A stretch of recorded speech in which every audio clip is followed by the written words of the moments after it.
Oil pulling அது எப்படி பண்ணுறது? காலையில் எழுந்ததும் எதுவும் சாப்பிடாமல் இதயம் வளத்தை வாயில ஊத்தி நல்லா கொப்பளிக்கணும். அப்புறம் அதை துப்பிடணும். இதுதான் ஆயில் புல்லிங்.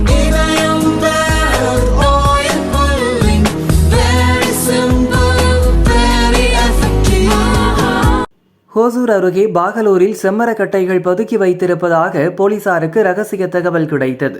பாகலூர் போலீசார் நடத்திய சோதனையில் ஒரு வீட்டில் 715 கிலோ செம்மரக்கட்டைகள் பதுக்கி வைத்திருந்தது கண்டுபிடிக்கப்பட்டது.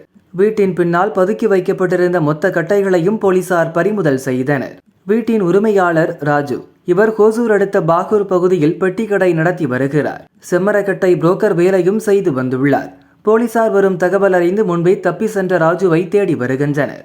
பறிமுதல் செய்யப்பட்ட செம்மரக்கட்டைகளின் சர்வதேச சந்தை மதிப்பு 3.5 கோடி ரூபாய். செம்மரக்கட்டைகளை வனத்துறையினரிடம் போலீசார் ஒப்படைத்தனர். இதன் பின்னணியில் உள்ளவர்கள் குறித்து விசாரணை நடக்கிறது.